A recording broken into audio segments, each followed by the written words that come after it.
우리가 이제 흔히 그런 이야기를 합니다. 어린아이는 순수하다. 그렇게 이야기하고요. 그리고 나이가 들어가면 들어갈수록 고집스러워진다. 라고 그렇게 이야기를 합니다. 이렇게 이야기하는 이유는요. 어린아이일수록 아직 자기의 생각이 정립되어 있지 않기 때문에 옆에서 이야기하는 것을 순수하게 잘 받아들입니다. 아, 그런가 보다. 저렇게 이야기하면 그런가 보다 받아들입니다. 그런데 나이가 들어가면서 자신이 경험하고 습득한 지식으로 인해 가지고 자신이 가지고 있는 생각이 전부다. 그리고 자신이 갖고 있는 생각이 옳다라고 하는 것이 고정되어 갑니다. 그러니까 나는 이렇게 생각하고 있는데 다른 사람이 다르게 이야기하면 그 이야기를 잘 들으려고 하지 않기 때문에 어린아이일수록 순수하고 나이가 들어가면서 고집스럽다 그렇게 이야기하는 것입니다. 이런 것은요. 두 부류 모두 장단점을 가지고 있어요. 어린아이는 옳다, 이게 옳은가 보다, 저기 틀린가 보다 이 판단이 아직 서지 않기 때문에 이야기할 때 잘 받아들입니다. 그러다 보니까 이것을 배척하고 저것을 배척하지 않고 모든 것을 두루두루 잘 받아들이는 그런 장단점이 있습니다. 쉽게 받아들인다는 거죠. 반면에 어른은요. 이것이 옳은지 이것이 틀린지를 판단할 수 있는 기준이 있습니다. 근데 그 자신의 생각이 이제 고착되면요. 어떤 일이 생기냐면 내가 생각하고 있는 그 방법이 아닌 다른 것은 모든 것이 잘못됐다라고 생각을 할 수가 있다는 거예요. 그래서 내가 이렇게 생각을 하고 있는데 다른 사람이 다르게 이야기하면 그것에 대해서 들으려고 하지 않는다는 거죠. 그건 틀렸어. 이렇게 해버리는 경향이 있다는 거예요. 그래서 나이가 들면 고집스럽고 말이 안 통한다. 그런 이야기를 하는 것입니다. 저희 교회가 소속되어 있는 이제 여러분들이 이거 아셔야 돼요. 우리 교회가 소속되어 있는 교단을 아셔야 돼요. 이게 되게 중요해요. 대한예수교 장로회 합동측입니다. 자, 한번 이야기해 볼까요? 어디라고요? 대한예수교 장로회 합동측입니다. 그래서 누가 여러분이 다니는 교회가 어디 측입니까? 교단입니까? 물을 때 제가 다니는 교회는 대한예수교 장로회 합동측입니다. 이렇게 이야기하셔야 됩니다. 자, 우리 이 대한예수교 장로회 합동측은요. 우리나라 기독교에서 가장 큰 교단입니다. 가장 큰 교단이면서 보수적인 교단이에요. 신학적으로 우리 개혁주의라고 그렇게 이야기합니다. 자, 보수 교단이다 보니까 보수 그러면 딱 여러분들이 생각나는 게 있지 않습니까? 보수하면요. 새로운 것을 잘 받아들이지 않고 지금까지 있는 것을 지키려고 하는 교단이 보수입니다. 그러니까 새로운 것을 받아들일 때 보수 교단은 어떻게 합니까? 일단 경계를 합니다. 경계를 하고 이것이 틀린 거야? 이것이 맞는 거야? 옳고 그름을 따져보고 이것이 옳다라고 하면 그때 수용을 합니다. 물론 이것도 장단점이 있습니다. 이 한국교회는요. 지금 우리 한국교회의 가장 큰 위기 중에 하나가 뭐냐면은 이 한국교회가 세속화가 되었다. 그렇게 이야기합니다. 세속화가 됐다는 게 뭡니까? 세상과 똑같다는 거예요. 교회 안에 돌아가는 모습이나 세상에서 돌아가는 모습이나 보니까 똑같더라. 세상 것이 교회에 들어와가지고 그냥 교회가 세상과 똑같더라. 이것이 세속화입니다. 그러니까 지금 한국교회 문제 중에 하나가 많은 사람들이 교회가 세속화가 되었다. 교회는 교회가 나와야 되고 세상과 구별이 돼야 되는데 교회나 세상이나 똑같더라. 이제 이게 이런 문제를 가지고 있다는 겁니다. 자, 그러면 이것이 옳은 거야, 이것이 틀린 거야 이렇게 따져보고 따져보고 옳은 것을 받아들이는 것은요. 교회의 순결함을 지키는 데 있어서 매우 중요합니다. 교회는 순수해야 되고 교회는 순결해야 되는 겁니다. 그런데 반대로 잘못된 것이 있어요. 이것이 옳음에도 불구하고 보수를 하고 자꾸 지키려고 하다 보니까 저것이 옳음에도 불구하고 우리와 다르니까 저것을 갖다가 어떻게 판단한다고요? 잘못된 거야. 나쁜 거야. 이렇게 판단할 수 있는 오류가 생긴다는 것입니다. 자, 지금 일부 교회에서 우리 아까 이제 임수영 결혼하고 왔습니다 하니까 여러분 어땠어요? 박수 쳤잖아요. 우리가 찬양할 때도 빠른 찬양하고 막 그러면 어때요? 예배 시간 박수는 치지 않습니까? 근데 일부 교회에서는 예배 시간에 박수 치면 안 돼. 이렇게 이야기하는 데가 있어요. 그리고 예배 시간에 찬양하는데도 우리는 찬송가도 하고 또 CCM도 하지 않습니까? 근데 일부 교회는 CCM을 하면 절대 안 돼. 오직 뭐만 해야 돼? 찬송가만 해야 돼. 이렇게 강조하시는 교회가 있습니다. 자, 물론 자신들의 신념으로 예배 시간은 박수 치면 안 돼. 그 예배 시간에는 CCM 하지 말고 예배 시간에 찬송가만 해야 돼. 자신의 신념으로 그렇게 예배드리는 거 이거 되게 좋습니다. 나쁜 것이 아니에요. 잘못된 것은 아닌데 그런데 자신들의 방법과 자신들의 생각에 다르다는 이유로 예배 시간을 박수치고 예배 시간을 CC함이 아니라 앞에 보세요. CC함이 아니라 찬송가를 한다고 해가지고 쟤네들 우리와 다르기 때문에 잘못된 거야. 그래서 정죄를 하면 이것은 옳지 않다는 거예요. 네. 내 생각과 다르다고 해가지고 저것이 옳음에도 불구하고 잘못된 거야. 이렇게 하면은 안 된다는 겁니다. 그래서 오래된 교회일수록 뭐가 있습니까? 교회가 30년 되고 40년 되면 자신들만의 전통이 있어요. 네, 전통이 있어요. 그래서 오래된 교회를 가면 갈수록 어떤 일이 있냐면요. 야, 교회에서는 이러면 안 돼. 하면서 이제 나이 든 장로님이나 권사님들이 이건 이러면 안 된다고. 이렇게 하면 안 된다고 막 제재를 가하는 경우들이 있어요.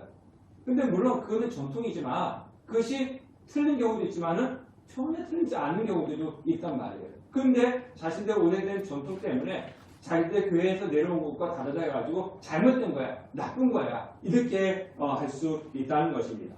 그래서 나이가 들어가면서 그런 일이 생기는데 그러다 보니까 어떤 일이 생겨요? 동영상을 볼 때도 내가 내 생각과 맞는 것만 보고 내 생각과 다른 걸 보지 않습니다. 그러니까 옳고 그름의 문제보다는 뭐가 중요한 거예요?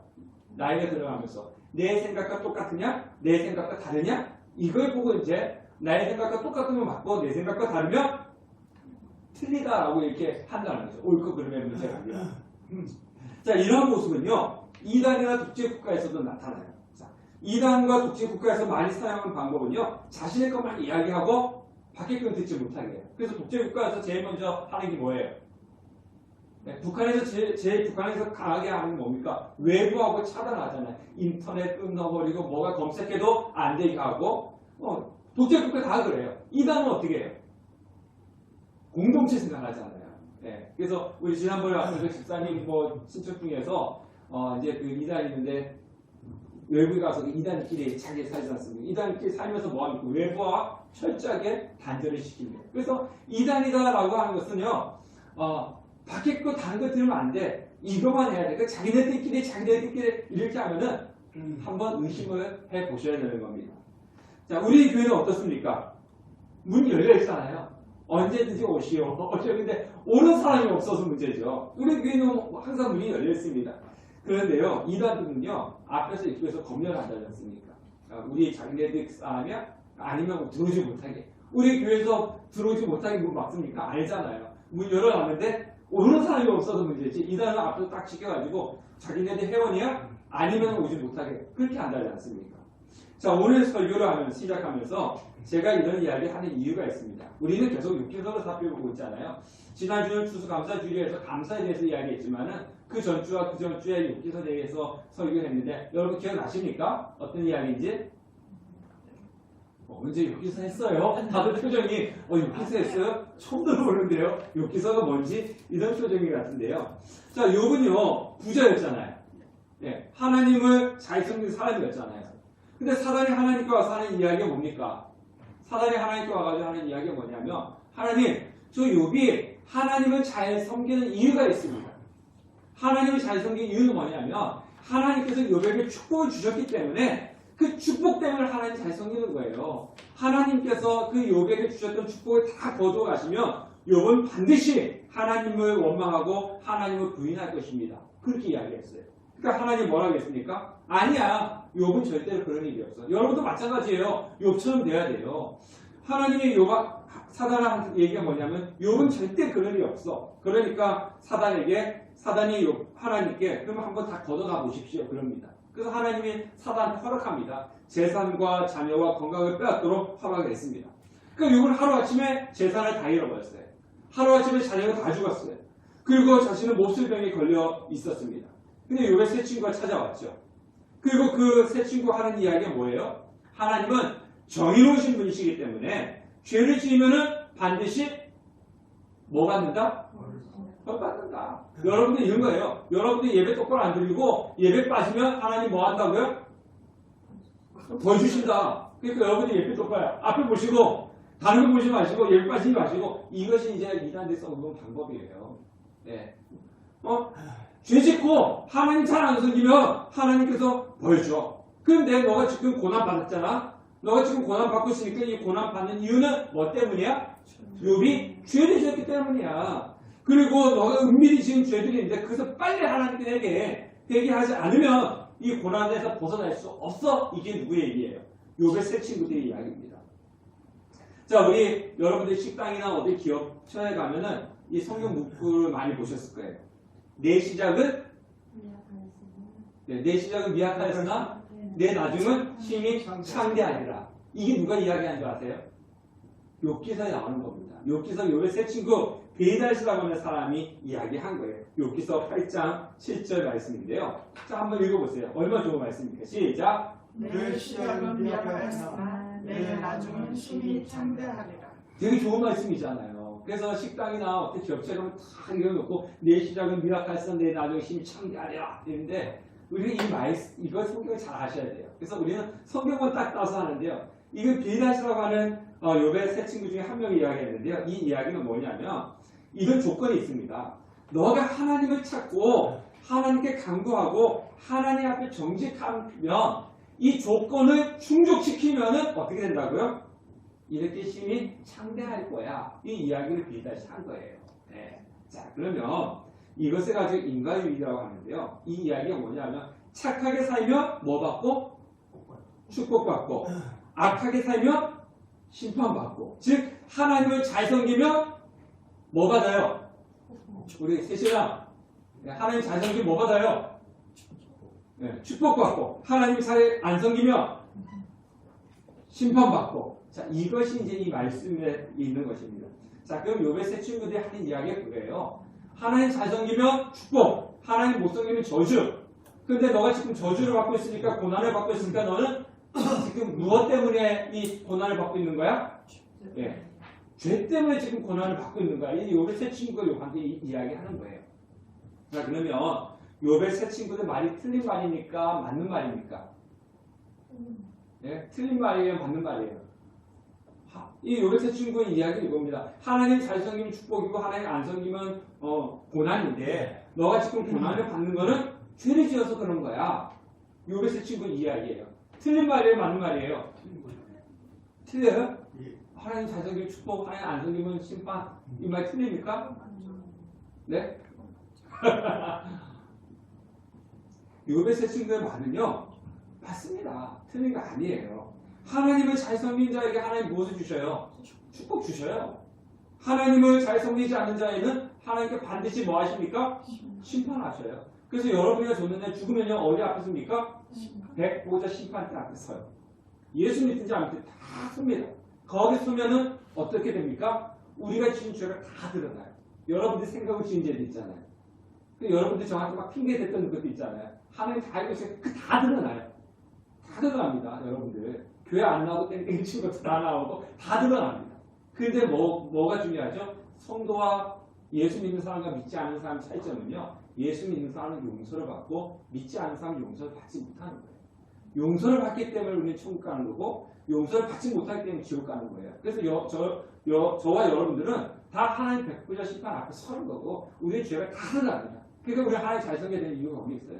하나님 잘 섬기면 축복이고 하나님 안 섬기면 심판이 있어요. 이건 분명합니다.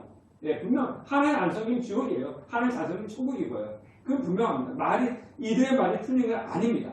욥도 세 친구들이 하는 말이 틀린 말이 아니라고 인정했어요.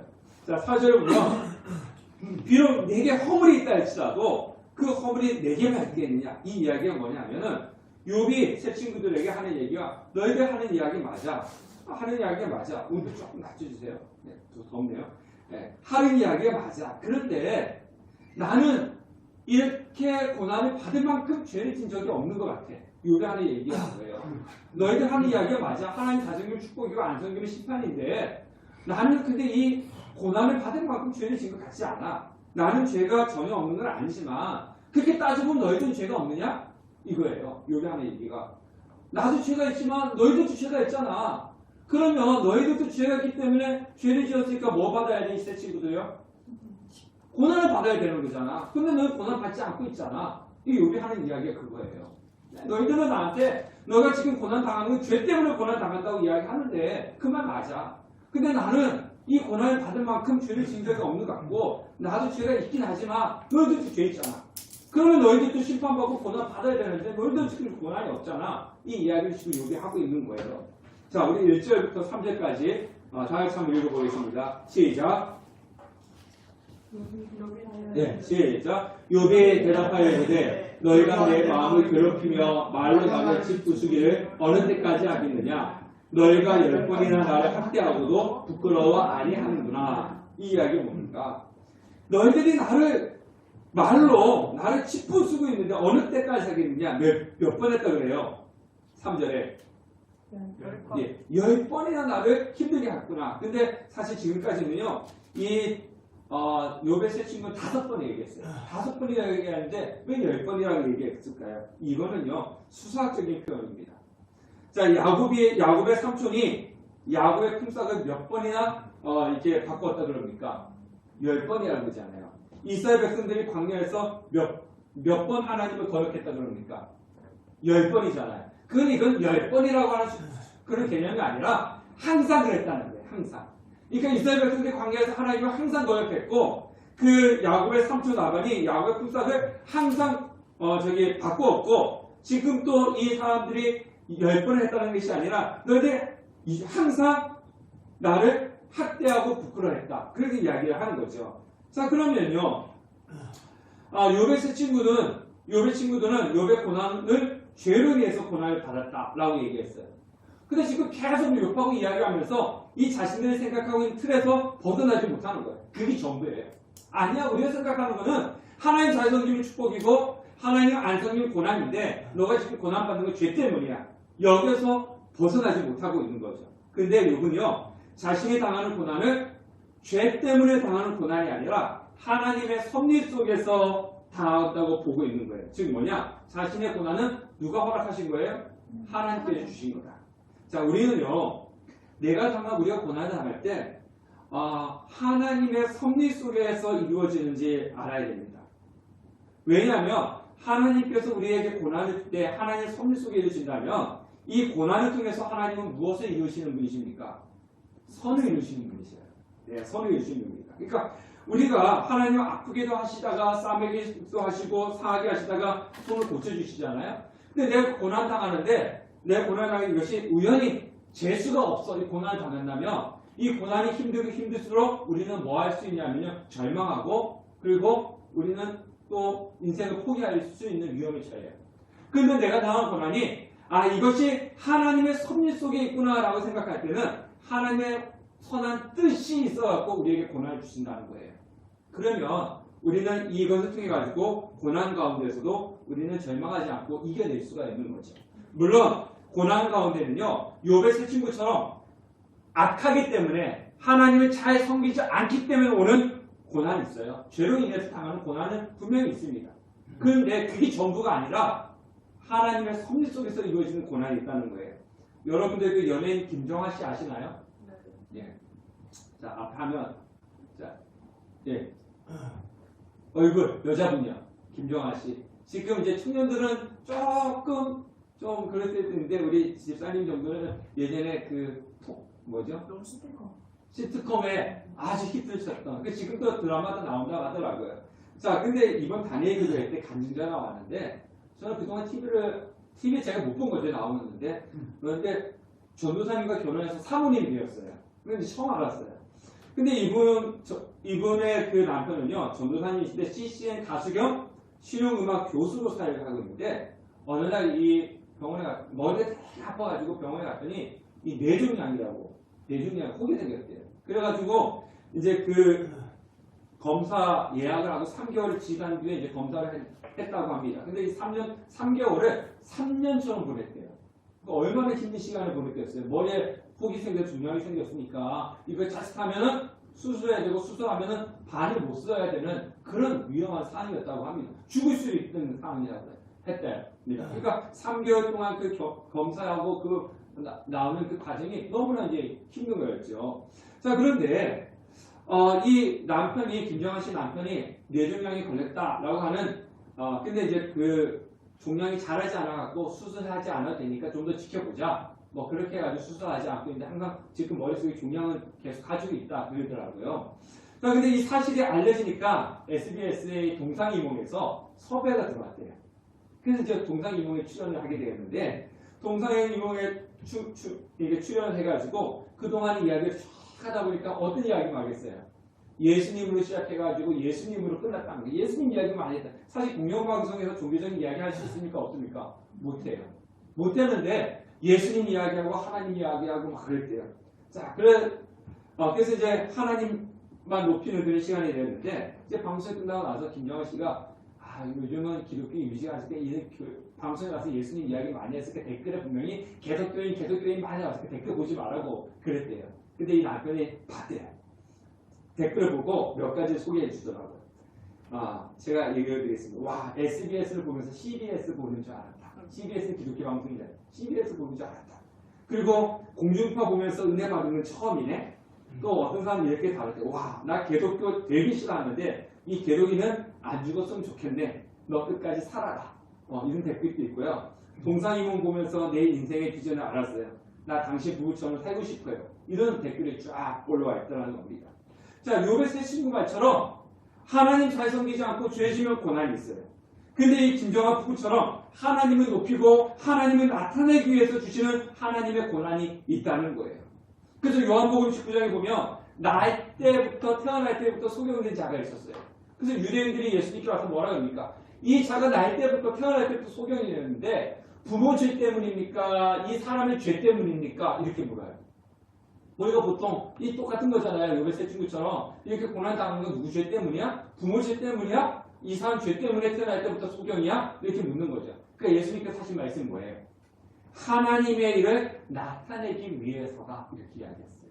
그러니까 고난은 죄 때문에 당하는 고난이 있어요. 우리는 이런 고난 당하면 안 돼요, 여러분들. 죄 때문에 하나님을 잘 섬기지 않아서 당하는 고난을 받으면 안 됩니다. 근데 그 고난 중에는 하나님을 높이기 위해서 하나님께서 섭리 가운데 우리에게 주시는 고난이 있다는 것입니다. 자, 그런데요, 사실 하나님을 나타내기 위한 고난이 할지라도 욥의 지금 상황이 얼마나 힘들었겠습니까? 그죠? 하나님을 나타내게 한다고 지금 고난 주는데 이런 고난 당하고 싶은 사람이 어디 있겠습니까? 너무 힘드니까 7, 8절에 자, 우리 다 같이 한번 읽어볼게요. 앞에 시작. 내가 폭행을 당한다고 부르짖으나 응답이 없고 도움을 간구하였으나 정의가 없구나. 그가 내 길을 막아 지나가지 못하게 하시고 내 앞에 어둠을 두셨으며. 욥이 고난에 당하니까 성도가 고난에 당하면 제일 먼저 하는 게 뭐예요? 고난 당할 때 제일 먼저 하는 게 뭡니까, 성도가? 기도죠. 여러분들 기도 아직 안 거는 아직 배가 부르신 거예요. 힘들어 그러지만은 아직도 이렇게 그만큼 기도할 만큼 힘들지 않으신 거죠. 성도가 고난당하면 제일 먼저 하는 건 기도예요. 욥이 지금 고난당할 때 뭐 했겠습니까? 죄를 뒤집었었잖아요. 배우수 있고. 이거는 기도입니다. 욥이 기도를 하고 있는 거예요. 근데 기도하고 있는데 하나님이 욥에게 대답했어요? 대답하지 않으셨어요? 대답이 없는 거예요. 아무런 대답도 없는 거예요. 그리고 넘을 수 없는 담을 쌓아놓고 욥의 앞에는 어둠만 지금 있는 거죠. 믿음 있는 성도들이 힘들고 어려울 때 참 많이 있지만요. 그 중에 가장 힘들고 어려울 때는 뭐냐면 하나님 침묵하고 계실 때. 다윗이 사울한테 쫓겨다녔잖아요. 쫓겨다니면서 수많은 사람들한테 비웃음을 당하고 하나님께 기도했을 때 가장 다윗이 힘들었던 건 뭐냐면 혹시 하나님 나를 버리지 않으셨을까? 10년 이상 쫓겨다녔단 말이에요. 하나님 혹시 나를 버리지 않으셨을까? 아무리 기도해도 하나님이 침묵하고 계시고 응답하지 않을 때 정말 힘든 거예요. 뭔가 이렇게 눈을 쭉 보이시면 얼마나 좋겠습니까? 제가 이제 그랬지 않습니까? 예전에도 설교했는데 이게 교회 부흥해놓고 막 기도할 때 조금이라도 하나님이 탁 나타나가지고 야 조금만 기다려봐 한다든가 아니면 내년엔 내가 누구 보내줄게 뭐 이런 식으로 이렇게 해주면은 이게 신이 날 텐데 제가 기도할 때 어떤 걸 많이 벽 보고 기도하는 것 같은 느낌들 벽을 보고 막 하는데 기도하는데 벽 보고 아무것도 이럴 때 이거 기도해야 돼 말아야 돼? 뭐 이런 느낌이 되게 참 많이 있어요. 예수 그리스도를 믿는 사람들이 하나님께 기도했는데 하나님께 침묵하고 있을 때 참 힘들고 어렵습니다. 자, 그 다음에 우리 13절, 14절, 15절 한번 읽어볼게요. 시작. 나의 형제들이 나를 멀리 떠나게 하시니 나를 아는 모든 사람이 내게 낯선 사람이 되었구나. 내 친척은 나를 버렸으며 가까운 친지들은 나를 잊었구나. 내 집에 머물러 사는 자와 내 여종들은 나를 낯선 사람으로 여기니 내가 그들 앞에서 타국 사람이 되었구나. 그 다음에 16절부터 19절까지 쭉 읽어야 되는데 여기까지 좀 보겠습니다. 자, 욥이 가난해지고 병이 생기니까 가족들이, 친척들이 떠나버렸습니다. 잊어버렸어요. 그리고 욥에 대할 때 어떻게 대했다고요? 13절 보니까 낯선 사람이 되었구나. 낯선 사람처럼 대하는 거죠. 누가? 가족이, 친척들이 그냥 병 들고 재산 다 잃어버리니까 낯선 사람 대합니다. 그리고 욥의 아내는 욥에게 하나님께 욕하고 죽으라고 하고, 그리고 사람들이, 여종들이 자신을 뭘로 보듯이 본다고요? 낯선 사람을 여기니. 그러니까 벌레처럼 보는 거예요, 종들이. 그러니까 사람은요, 저 사람이 나를 핍박할 때, 내 원수가 나를 핍박할 때 힘든 것보다 내가 가장 사랑하고 나를 가까이 여겼던 사람이 나를 떠날 때가 더 힘든 거예요. 여러분들 보세요. 여러분들이 정말 미워한 원수가 나의 핍박을 하고 나를 힘들게 해. 그건 내가 버텨낼 수 있어요. 근데 나하고 여태까지 가까이 있었던 나를 사랑하는 사람이 나를 배신하고 떠나가요. 이건 더 힘든 거예요. 더 힘든 거예요. 그래서 지금 이 욥도 어떻습니까? 하나님으로부터 철저히 외면당하고 있잖아요. 근데 자기의 종들도 자기를 벌레 보듯이 하고 있고, 자기 친척들은 다 떠나가고, 아내는 뭐 죽으라고 이야기하고, 사랑했던 사람들 다 떠나버렸어요. 얼마나 힘들고 어렵겠습니까? 프란츠 카프카가 쓴 변신이라고 하는 소설이 있는데요. 거기에 보면 이런 이야기 나옵니다. 이 그레곤이라고 하는 사람이 주인공인데, 이 사람이 어느 날 자고 일어났더니 벌레가 된 거예요. 벌레로 바뀌었어요. 근데 이 가족인데, 벌레로 바뀌니까 가족들이 어떻게 합니까? 네? 죽여요. 결국은 죽이는데, 가족들이 쳐다보지 않고 방석에 넣어놓고 나오지도 못하게 하는 거예요. 그래서 나중에 아버지가 사과를 던졌는데, 사과에 맞아 죽었어요. 근데 죽었는데요, 어떤 일이 벌어졌냐면, 그 벌레 시체잖아요. 이거 누가 치웠냐면은, 가족이 치운 것이 아니라, 그 집안에서 일을 하고 있던 그 청소하는 아줌마가, 할머니가, 가족범위가 쓰레기처럼 갖다 버렸어요. 그럼 가족들은 어떻게 했겠습니까? 가족들은 밝은 모습으로 웃으면서 여행을 가야 돼요. 가족이. 이런 내용입니다. 자, 사람이 그렇다는 거예요. 욥이 지금 그런 상황이 나는 거죠. 자신을, 예전에는 존경하던 종들도 자신을 벌레처럼 여기고, 낯선 사람처럼 여기고, 다 떠나가 버리고, 그래버리고 말하는 거예요. 하나님도 침묵하고 있죠. 자신을 그동안 옆에 있던 사람도 다 자기를 버리고 떠나가 버렸죠. 얼마나 욥이 지금 힘들고 어렵겠습니까?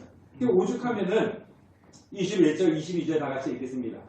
지금 욥이 이렇게 외칩니다. 다 같이 읽어보겠습니다. 시작. 나의 친구야, 너희는 나를 불쌍히 여기다오. 나를 불쌍히 여기다오. 하나님의 손이 나를 치셨구나. 너희가 어찌하여 하나님처럼 나를 박해하느냐? 내 살로도 부족하냐? 욥이 얼마나 힘들었으면 친구들한테 그렇게 얘기해요. 나 좀 불쌍히 여겨줘. 나 지금 불쌍하거든? 나 좀 불쌍히 여겨줘. 그렇게 이야기하고 있는 겁니다. 자, 욥의 이 고난을 보면 딱 떠오르시는 분이 있을 거예요. 누가 떠오르십니까, 여러분들? 욥이 당하고 예수님. 예수님. 그렇죠? 예수님을, 이 욥의 고난을 보면요, 죄 없이 십자가에 못 박혀 죽으신 예수님이 떠오르게 됩니다. 예수님은 예루살렘에 입성할 때 수많은 사람들이 어떻게 했어요? 호산나 다시 산소니 우리를 구원하소서 하면서 그 종려나무 가지를 꺾어가지고 그 나귀 앞에 놓고 자신의 옷을 벗어가지고 막 깔고 이랬습니다. 그랬던 사람들이 어떻게 했습니까? 하루아침에 예수님이 붙잡히니까 조롱하고 비웃고 외면했어요. 주님이 가는 곳이라면 어디든지 가겠습니다. 내 목숨까지는 내놓겠습니다. 이랬던 제자들이 어떻게 했습니까? 다 떠나가 버리고 심지어는 예수님을 부인하고 저주까지 해버렸습니다. 그 십자가에서 예수님은 성부 하나님께 어떻게 기도했습니까? 라마 사박다니. 이게 무슨 뜻이에요? 나의 하나님 어찌하여 나를 버리시나이까? 십자가에서 아버지한테도 버림을 받았어요. 고난은 죄의 대가뿐만 아니라 하나님의 섭리 속에 있는 겁니다. 예수님이 십자가에서 죄 때문에 그렇게 죽으신 거 아니지 않습니까?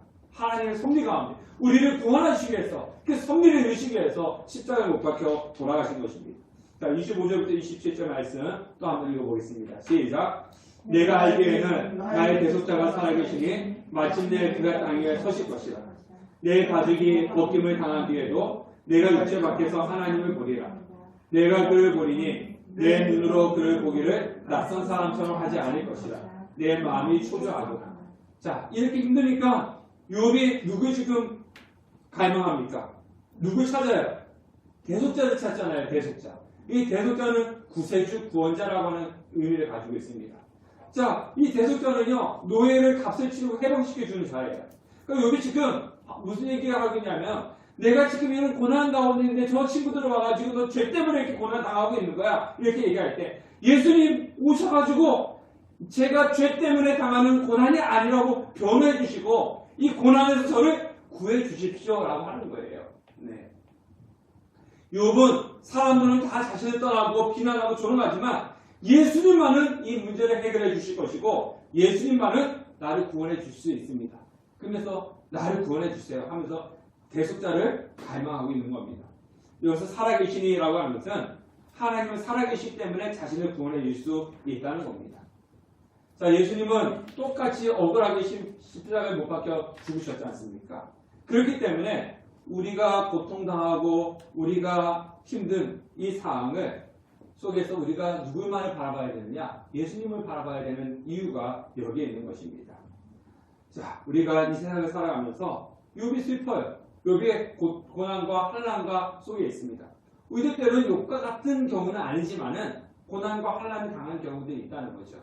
제가 앞에서 얘기했지만은 나의 잘못된 죄 때문에 오는 고난도 있을 겁니다. 근데 우리는 이 고난을 당하시면 안 됩니다. 근데 하나님의 섭리 속에서 하나님을 나타나기 위해서 내가 생각지 않은 가운데 당하는 고난도 있습니다. 이럴 때 우리는 원망과 불평이 아니라 누굴 바라봐야 된다는 거예요.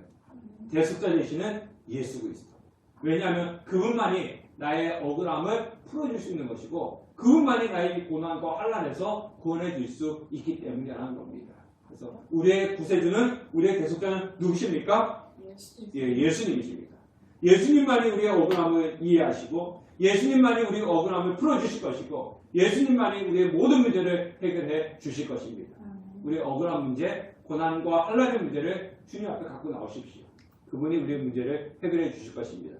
그래서 주님을 통해서 승리하는 우리 성도 되시기를 주님의 이름으로 축원합니다.